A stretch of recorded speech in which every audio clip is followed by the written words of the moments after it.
Welcome to the series that takes you to the heart of America and reveals the inner workings of our country as you have never seen them before. We're going to go on quite a journey. We'll travel coast to coast across this sprawling land to discover the habits, the rhythms, and the secrets you only notice when you step back and see the big picture.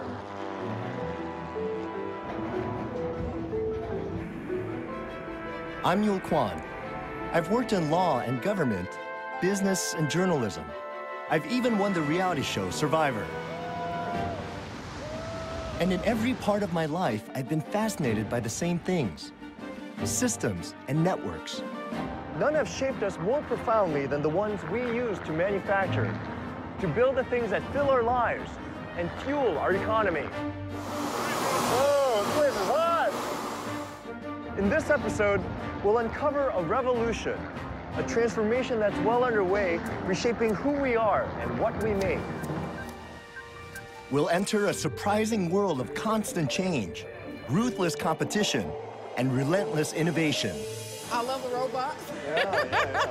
Step back just a little bit.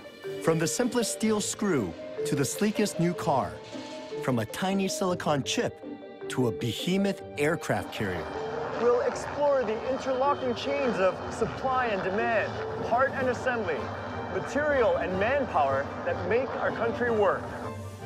15 seconds. Ah! Here, just finish it for me. This is a story of how America creates. This is America Revealed.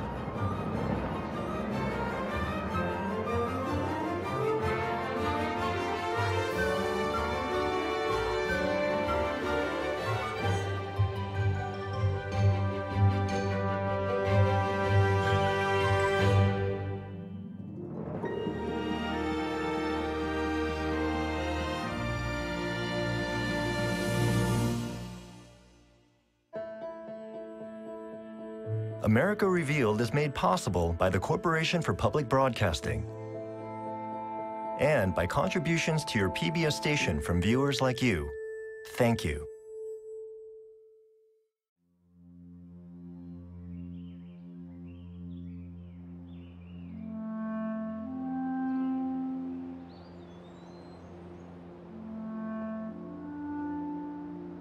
Manufacturing has shaped America.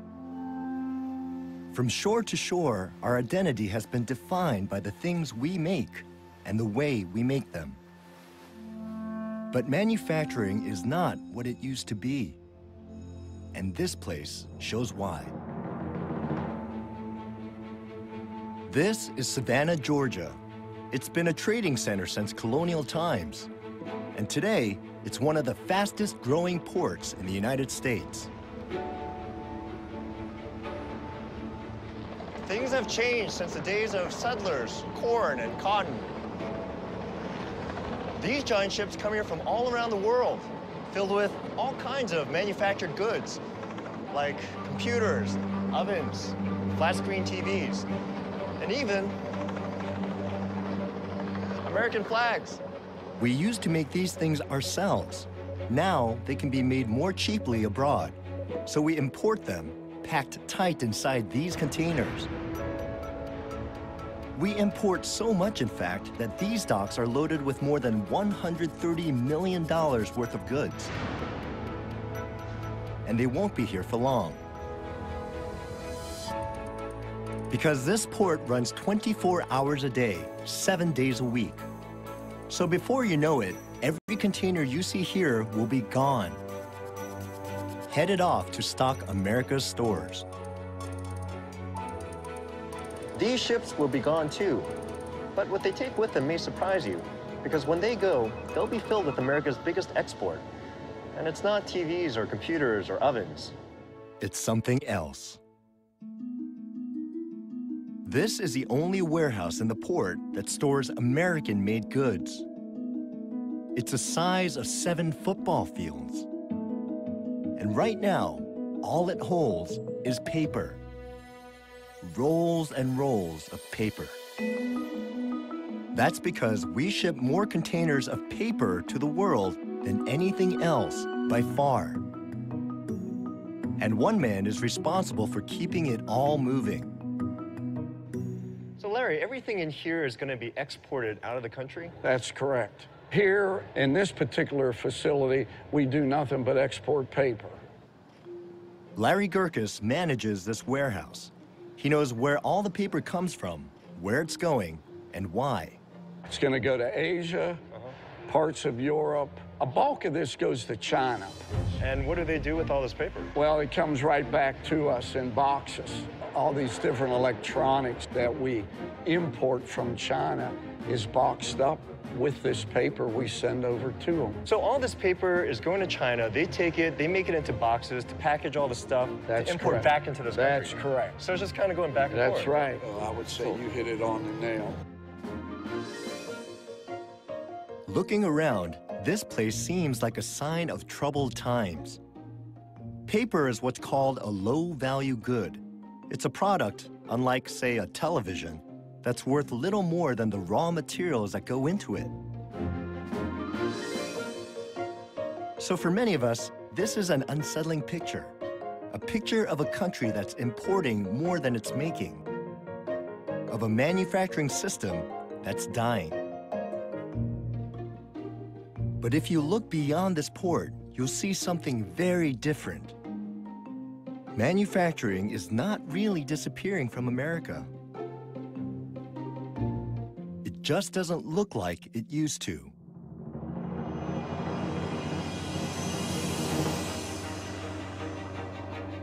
A whole new landscape is emerging, filled with new ideas, new people, and new places. Like here, Chattanooga, Tennessee. This site, from a logistics point of view, it's a beautiful site because it's adjacent to an interstate. You don't have any nearby residential. It's got dual rail access. It's just a terrific site. This is Dennis Cuneo. He works as a site selector, helping companies find locations for their factories. He specializes in high-value manufacturing, in goods that are worth far more than the cost of their raw materials. And here is what he's so excited about. It's America's newest auto plant, a $1 billion state-of-the-art facility filled with all of the latest technology. But this factory wasn't built by Ford, Chrysler, or General Motors. It was built by Volkswagen. And while you may not think of Volkswagen as an American car maker, maybe you should. These cars are made in America, out of American-made parts, by newly hired American workers, and have been specially designed to be sold in American markets. And Volkswagen isn't the only foreign company being drawn to our shores. What's happening here is part of a much bigger picture. This is what America's auto industry looked like in 1980. Each dot is a factory run by a U.S. automaker. And in the last 30 years, more than half of them have closed. While companies like Honda, Toyota, BMW, and Nissan have opened new factories, spawning a vast network of American-owned auto supply firms, all these dots you see here. It's been a major boost to our economy and a profound change to our auto industry. A change that Dennis Cuneo has witnessed firsthand. Most of the new plants built in the United States over the past 20 years have been by foreign auto manufacturers. They have put about $44 billion of new investment in the United States. They employ about 80,000 people.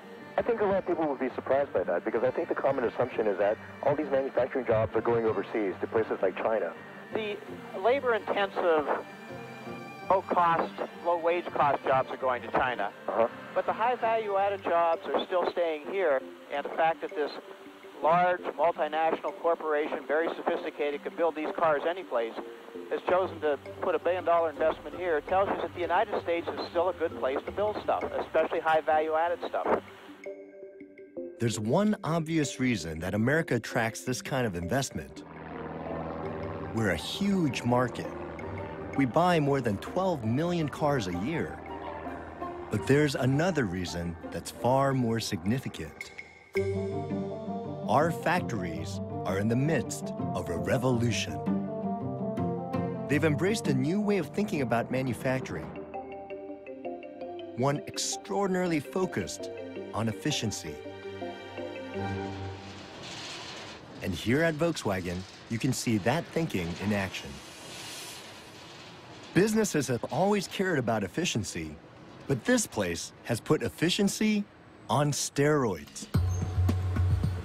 To be profitable, these people need to make 500 cars a day, and each car has about 20,000 parts. So every movement is coordinated, every action plotted out. Some of this may look familiar because the basic workflow was established over a century ago. Back in the days of the Model T, when Ford auto workers first installed interchangeable parts on a moving assembly line. But don't be fooled. Here at Volkswagen, the assembly line is being utterly transformed. And at the center of it all is something that Henry Ford never dreamed of. Robots. There are robots everywhere in this factory. Welding, painting, riveting. They do more than half the work in the plant. And in many areas, they do all the work. Which is just fine with machinists like Vicki Holloway. What's the stuff that you do versus what the robots do? What I'm doing is just getting it ready. Getting it ready for the robots to work on it? Getting ready for the robots to work on it, right? Okay. The robots do the work. Each robot know exactly what move to make. Okay. And then they're finished. Okay. And then they're waiting on the next car. It's great. I love the robots. Yeah. Step back just a little bit. All right. Okay.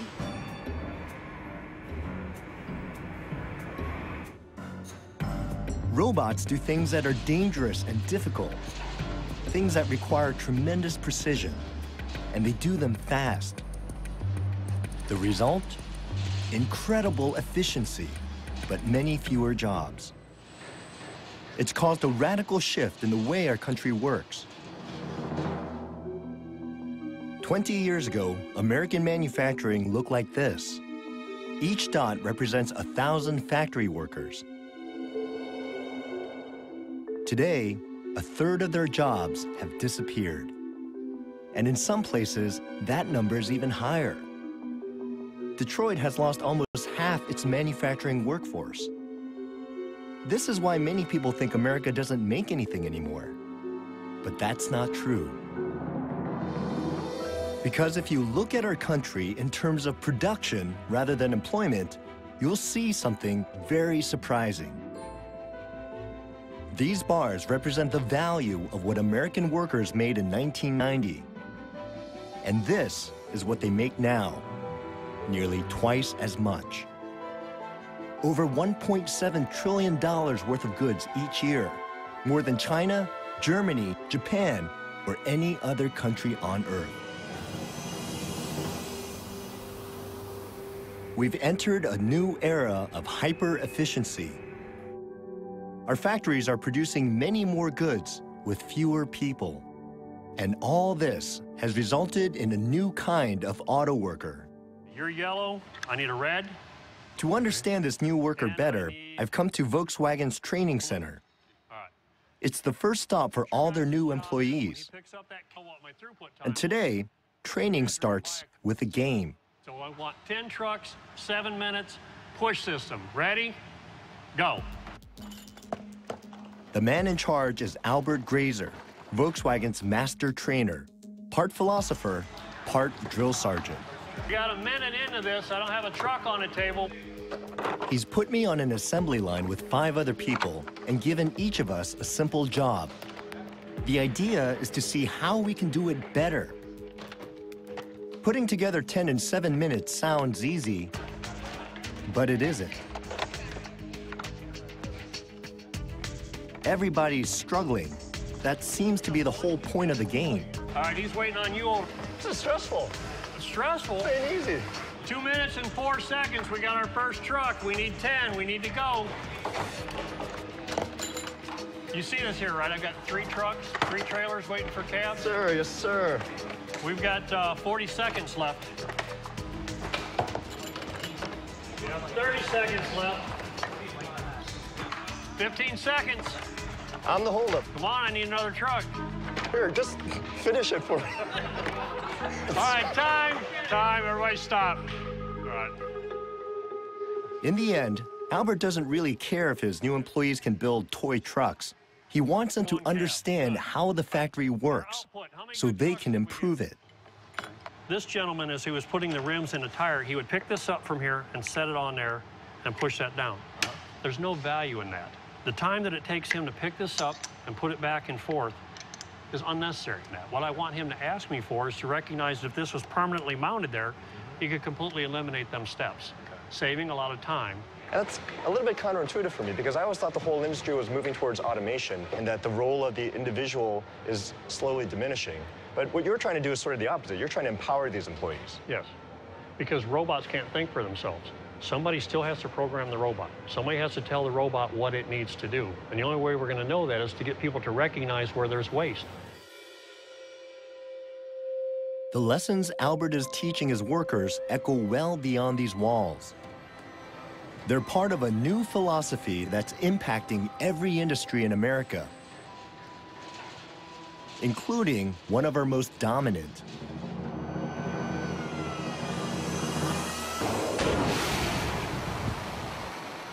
The arms industry. America makes more weaponry than every other nation on Earth, by far. From missiles to submarines, fighter jets to spy balloons, we spend over $400 billion a year just making arms. That's 6 times more than any other country. But historically, this enormous industry has been plagued by inefficiency. From 2008 to 2010, the U.S. defense budget had $135 billion of cost overruns. And with a ballooning national debt, arms makers are under pressure like never before.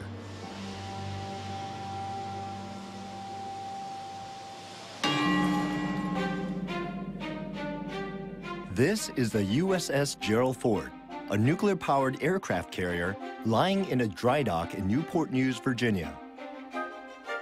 Even though it's budgeted to cost $10 billion and will be the most advanced aircraft carrier on the planet, looking around, this shipyard looks like something from a bygone era. But looks can be deceiving. Beneath all the rust and grime, this place is starting to change, dramatically. So this is our main machine shop. What you're looking at here, these are the propeller shafts that connect the main engine to the props at the end of the ship. How long has this building been here? It looks like it's been around for a while. This building's over 100 years old. Part of the fascination of this business is the dichotomy of the old and the new. You have these old buildings, some old facilities, and you're doing some of the finest machining in the world. Engineer Tim Schweitzer is working to change the shipyard by using the same approach as Volkswagen, a philosophy called lean manufacturing. It's a term that came out of the car industry, but to us, it's all about trying to identify and cut out as much waste as you can to lower your costs and improve the efficiency and the speed by which you do your work. So basically, you're trying to get rid of all the fat in the whole process. That's exactly right. So what are the things that you're doing now that were different from before? We used to do what we call stick-built carriers, and you build every piece into the dry dock and build a carrier from the bottom up. Now you see we do a lot more modular construction. What Tim's doing is to use the lean philosophy to reinvent the way warships are made. In the past, they were built like this. The hull was constructed first in one big frame, and everything else was built into the hull as it went up.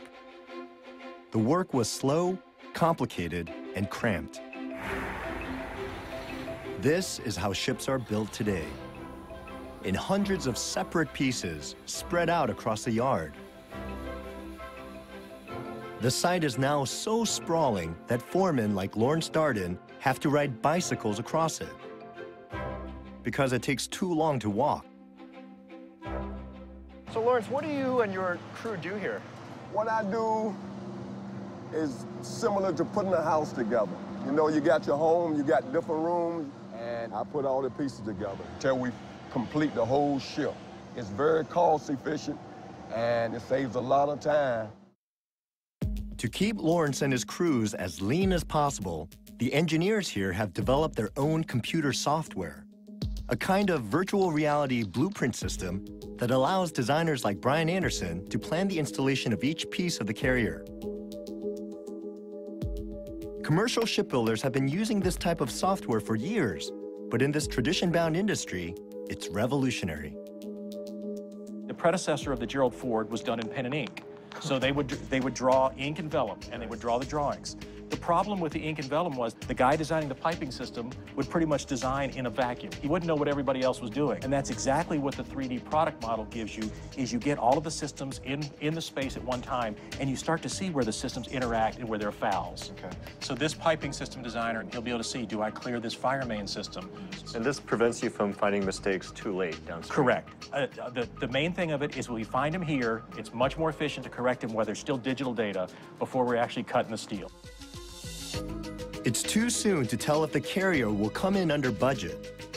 But the lean philosophy has already saved the shipyard hundreds of millions of dollars, showing that even America's most traditional industries are embracing efficiency. But sometimes, improving efficiency alone is not enough.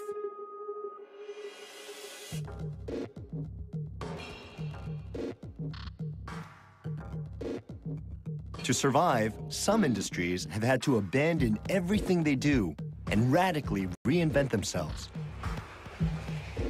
This is a scrapyard in Decatur, Alabama. 140,000 tons of rusting metal baking in the summer sun. Waylon Daniels' job is to keep it all organized. We have different types, like this right here is shred. It's basically just shredded up automobiles. And we have plate and structural steel. It's like from bridges, ships, barges, buildings, rail cars that are out of service, they cut them up. This place might seem like a wasteland, but what you're actually looking at is a rebirth of America's most iconic industry, steel.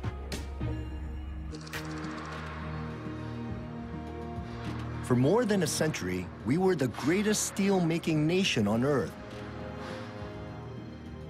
Then, we grew stagnant. Foreign competitors began producing steel that was better and cheaper. And in the 1980s, America's steel industry simply collapsed, costing over 300,000 jobs.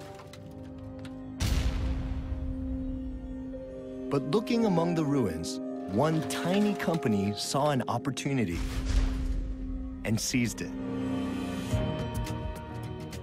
The company is called Nucor. As America's steel giants fell, it pursued a maverick strategy, buying up scrap metal yards like this all across the country and focusing its entire business on recycling. So these mountains of junk are actually raw materials, and they're so important that this scrapyard was built right here to feed that steel mill. It was an enormous risk. Steel was traditionally made from iron ore, and scrap was a fringe ingredient. It was cheap and plentiful, but nobody knew how to make it into profitable steel. Solving that problem was Nucor's big breakthrough. The secret, they discovered, lay in the most basic part of the process: heat. Right now you're looking at the furnace, electric arc furnace. Okay, so the scrap metal gets put over here and then you guys melt it down. Exactly. Dwayne Thomas supervises the melt team here.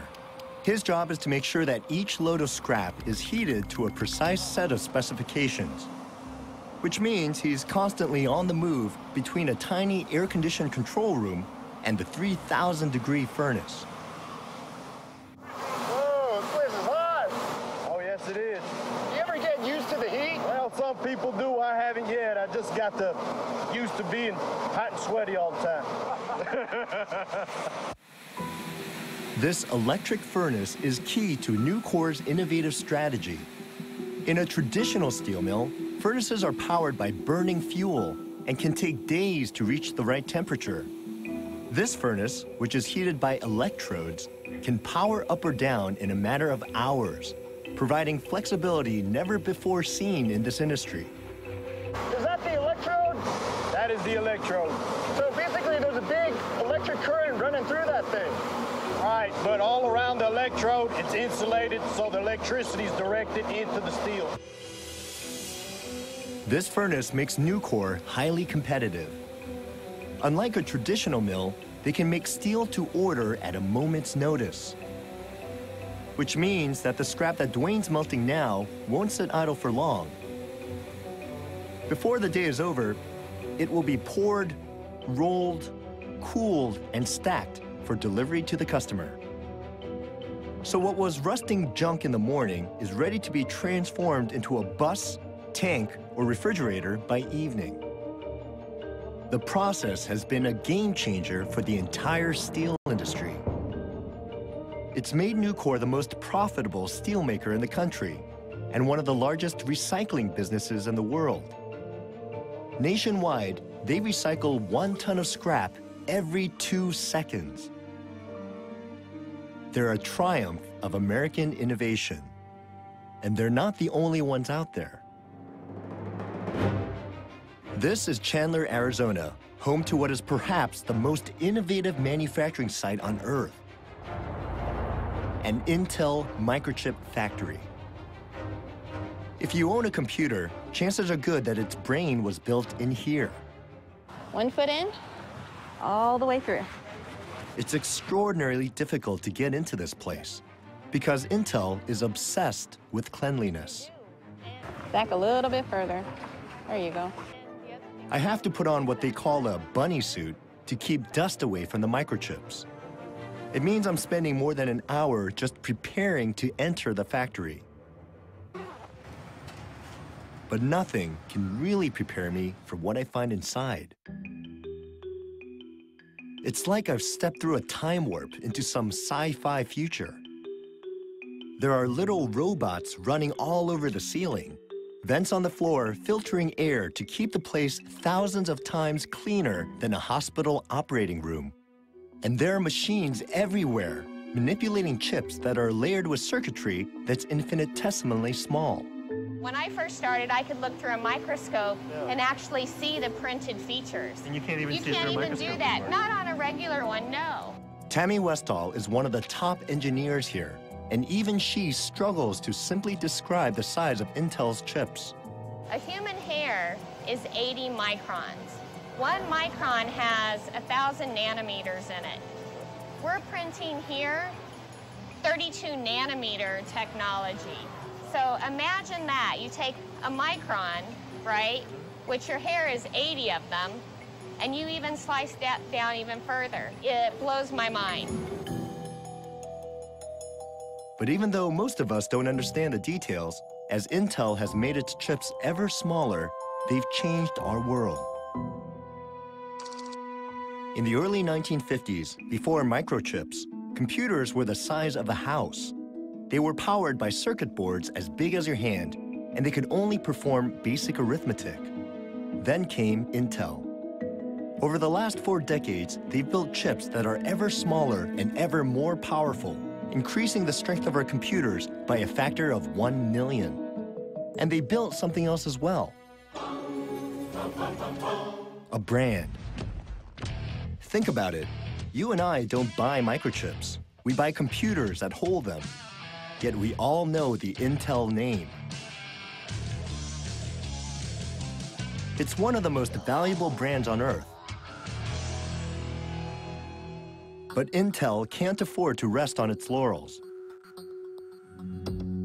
The world is filled with technology companies that are eating into its market share.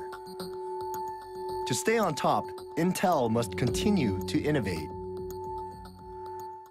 And this is where they're trying to do it. 1,000 miles from their Arizona clean room, in an office park in Hillsboro, Oregon. Here, Intel has gathered a unique team of researchers. These people aren't just engineers. Some, like Brian David Johnson, have much more exotic job titles. So, Brian, you're a futurist, right? Mm-hmm. What the heck is that? So it's my job at Intel to look out about 10 to 15 years into the future and get an understanding of what people will want to do with computers and computational devices. Now, that kind of sounds a little bit like science fiction, but it's actually pretty practical because at Intel, right, we're an engineering company, we're a manufacturing company. And so it takes about 10 years to design, develop, and deploy the microchip. And so it's incredibly important for us to have an understanding today of what people will want to do 10 years from now. Brian is part of a team that includes ethnographers and anthropologists. They travel the globe studying behavior, looking at how we shop, watch TV, and surf the internet, trying to figure out how to make microchips for things that don't even exist yet.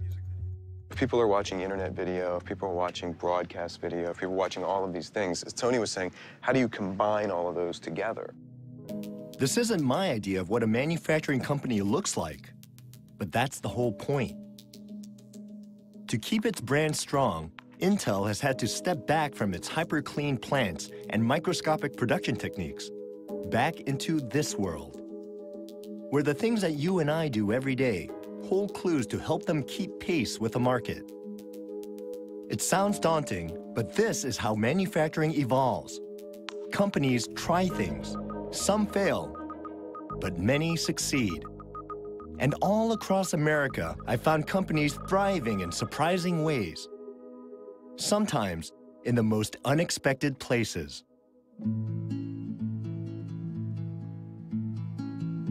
This is Lehigh Valley, Pennsylvania, home to Allentown, Bethlehem, and Nazareth.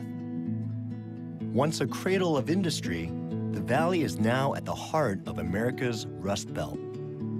A bleak landscape of abandoned factories, the remains of steel mills that couldn't compete, garment makers that moved overseas. Yet hidden amidst all the decay is one company that's blossomed. This is Martin Guitars.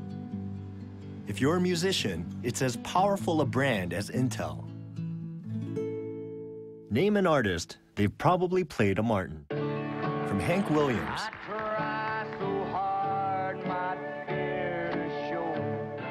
to Elvis, Bob Dylan, to Kurt Cobain.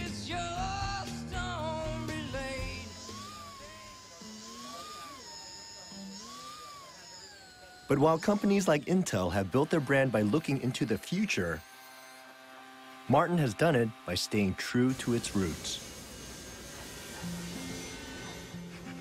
No one knows this better than Willard Silvius. He's been with the company for 46 years and performs its most delicate task, neck fitting. You're setting the playability of the instrument right there. Uh-huh. Have you ever thought about working at a different company? No. Why is that? Martin's is the best. It's the best? Martin's is the best. What makes it the best? You, right? No, it's just that it's tradition. Looking around, you'd never guess this company has struggled. But it has. 30 years ago, Martin almost went bankrupt trying to stay competitive by expanding and outsourcing. A disaster that still drives its relentless focus on tradition today. There's a famous saying at Martin, which is, stick to your knitting. That's all we do. We just stick to one thing we're good at. We know we're good at making acoustic guitars. That's one thing we know, what we think we're the best in the world. We think we're the best that's ever been at making acoustic guitars. So why would you do anything else? Fred Green is Martin's factory manager. He runs this place like a mother hen, treasuring the craftspeople that make the brand special. Morning, Bert.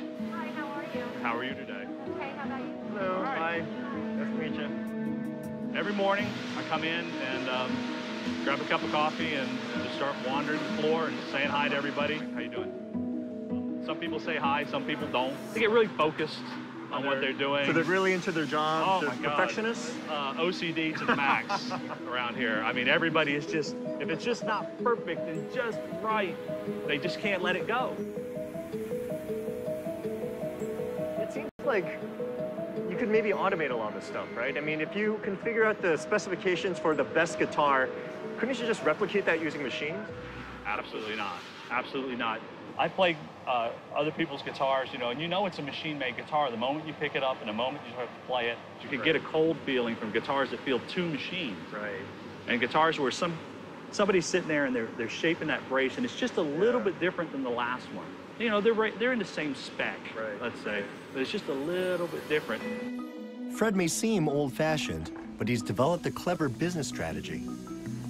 He knows that Martin can't rely solely on tradition. New instrument makers using new technologies are springing up all over the globe. So Fred's carefully refining Martin's factory, adding machines that increase productivity without sacrificing quality. The jobs that were crucial to the way our guitars sound and the way they feel, we didn't want to change those things. So you've tried to automate the non-value-added parts, the one that just requires kind of brute machinery. Right. But the ones where you actually require a high level of human skill, you try to maximize your production by applying those to the areas where it's most needed. Exactly. What happens if someone's working at a job that ends up getting automated or replaced? What happens to the worker? We just find another job for them in the factory. Or you keep them in-house? Yeah, we never let anybody go. When we do hire people, I always tell them our intention is to hire you for life. Really? And when you get here, you're not going to leave. The Hotel California, you check in, but you don't check out. Fred has increased Martin's productivity by 40% without dismissing a single worker. It's an inspiring story. And this place embodies the most basic thing I've learned about American manufacturing. It's thriving. We make a tremendous amount of stuff. And I'm not just talking about acoustic guitars or automobiles or microchips. We're making airplanes, farm equipment, pharmaceuticals, and more. Despite whatever you may have heard, America is actually the #1 manufacturing nation on Earth. Some of our most traditional industries are riding a remarkable wave of innovation, and new ones are springing up all the time, spurred by something that's changing everything about what we make. But to get a good look at it, you need to leave the floors of our factories and head to a remote place like this. The high desert above Ten Sleep, Wyoming. This is one of the most isolated places in America.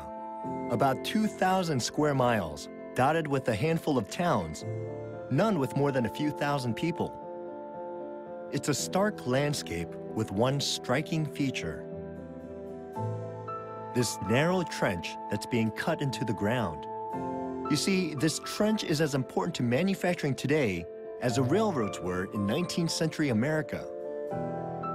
Because it holds something that is connecting every home in this remote area to the world. Something that's distributing goods and ideas on an unprecedented scale. Fiber optic cable. It carries a signal for television, phones, and the internet. And no one is more excited about it than Rod Collingwood. When our nation started the Interstate Highway Act, instead of having a local commerce, we could get goods coast to coast, top to bottom. Fiber optic is the future highway. It allows you to do that same thing on a global scale. Collingwood supervises crews in this area, driving hours each day to keep the cable coming. We're continuously building. We have a plan to try and build at least 2 communities a year with fiber to the home. That's amazing because you're kind of in the middle of nowhere. We are in the middle of nowhere. But you guys have some of the most advanced technology, some of the most advanced infrastructure in the country. That's right. The trend of our current generation and generations to come demands connectivity at all times. I don't think there's any way to stop it. I don't think it should be stopped. It's evolution. I don't think the next generation will even know what a post office is. A what? A post office? That's exactly right.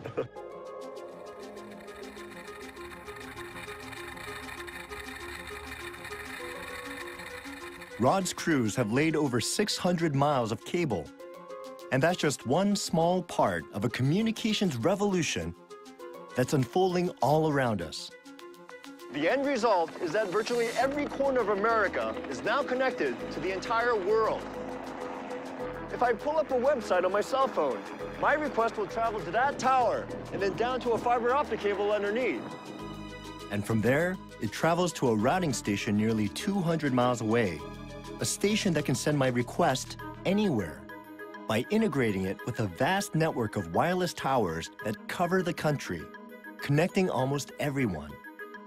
It's the most powerful network in history. And while every nation on Earth has access to it, America is using it in ways that are truly unique, creating products that have never been seen anywhere before. Like the product they're making here.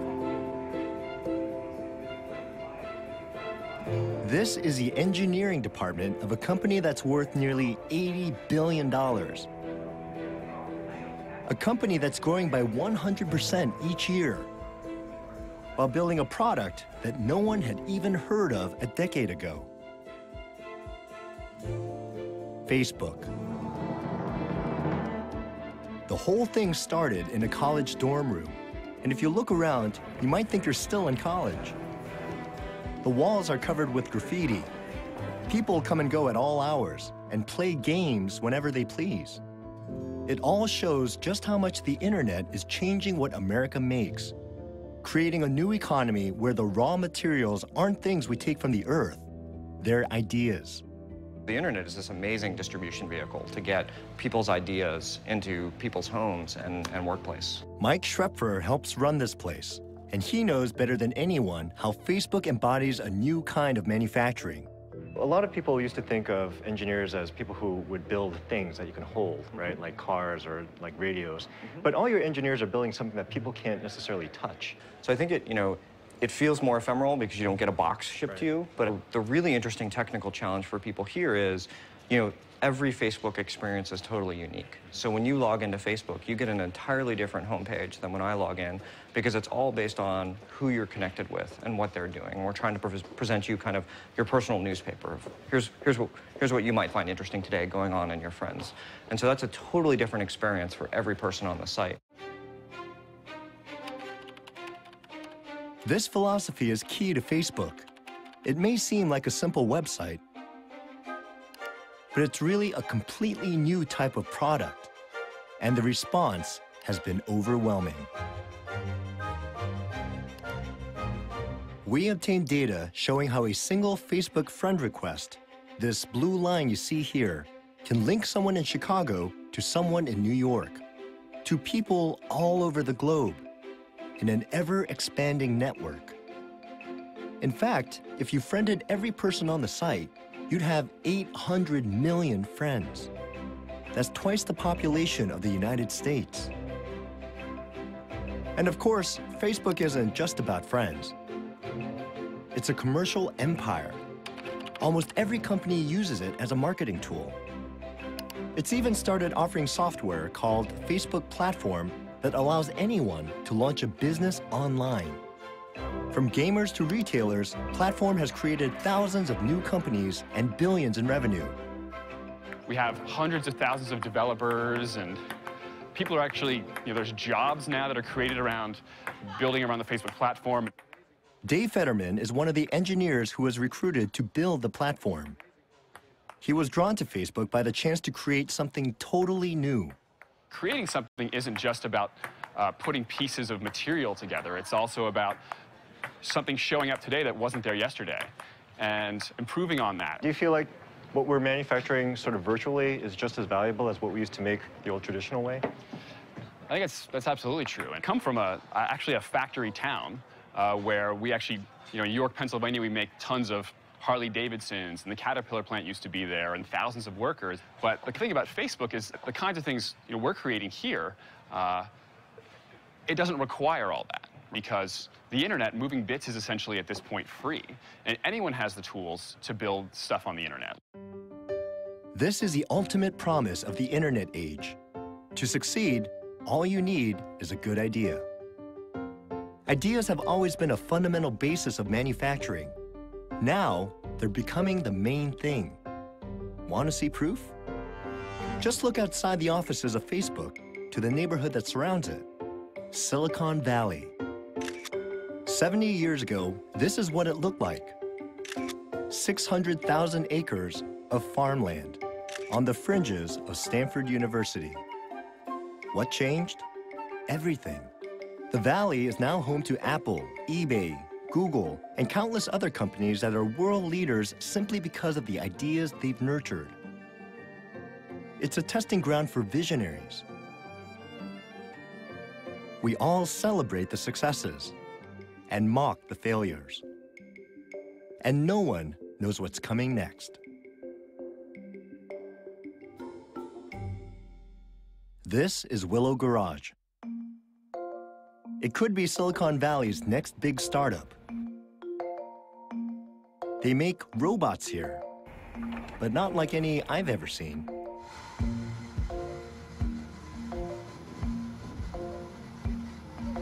This thing isn't designed to work in a factory. It's supposed to live in your house.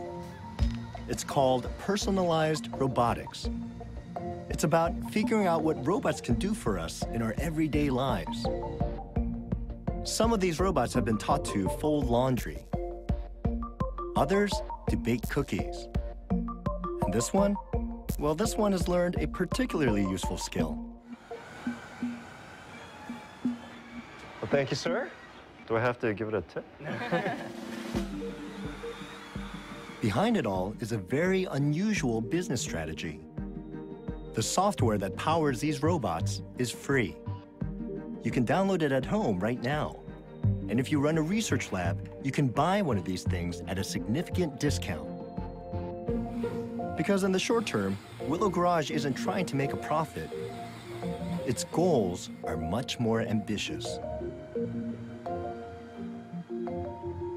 This is Steve Cousins, the company's CEO. A lot of companies, they develop intellectual property, and they want to keep it kind of closed. They want to own it so that they can profit from it. But your model is very different. You're sort of giving all your innovations out to the rest of the world. Why are you doing that? We want to get computers out of the server rooms, and we want to get robots out of the factories. And we want to see those things come together in the real world. And we think that we can be a catalyst by doing that. We think of it like the PC industry. There were early products that were really expensive, and then the PCs came out and really started to take off. And we think we're in the days of those early products now. So you're saying that Willow Garage isn't being driven by kind of quarterly profits. There's no real market right now for your products. You're trying to create a new market. We're trying to create a whole new industry here. But creating a new industry from scratch isn't easy, especially when your product is so complex. Robots work very well in structured situations.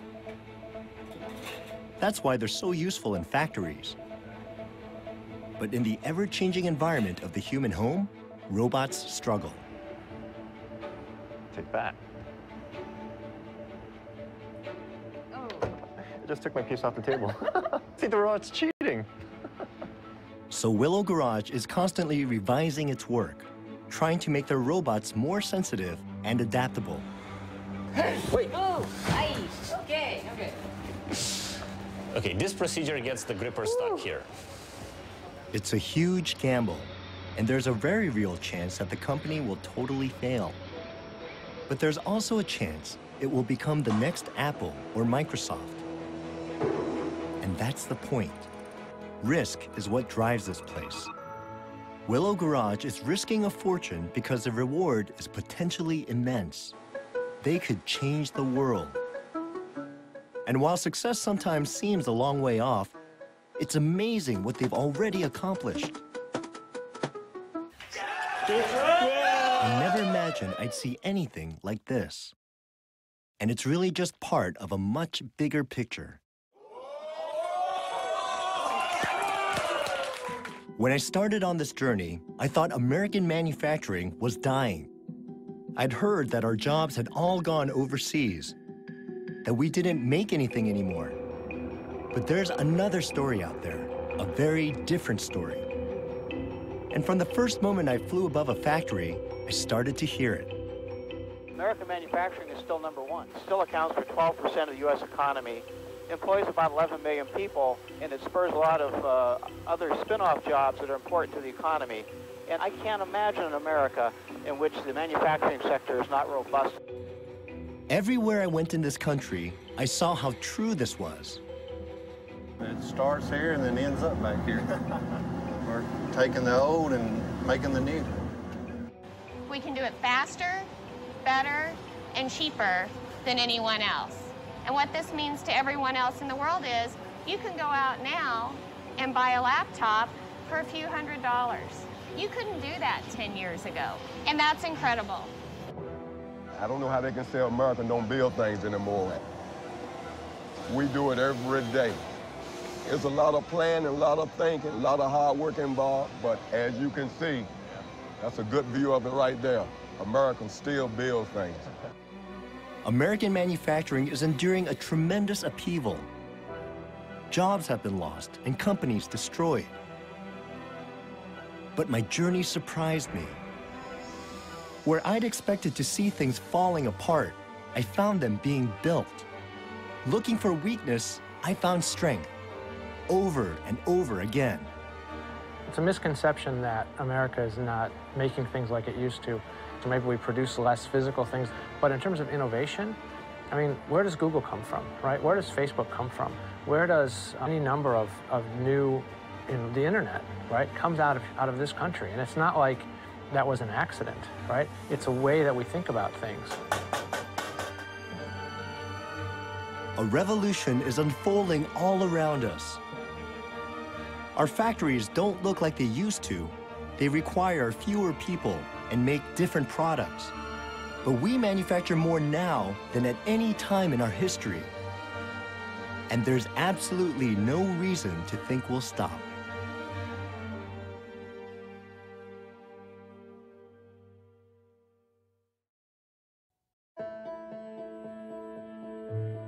America Revealed is made possible by the Corporation for Public Broadcasting and by contributions to your PBS station from viewers like you. Thank you.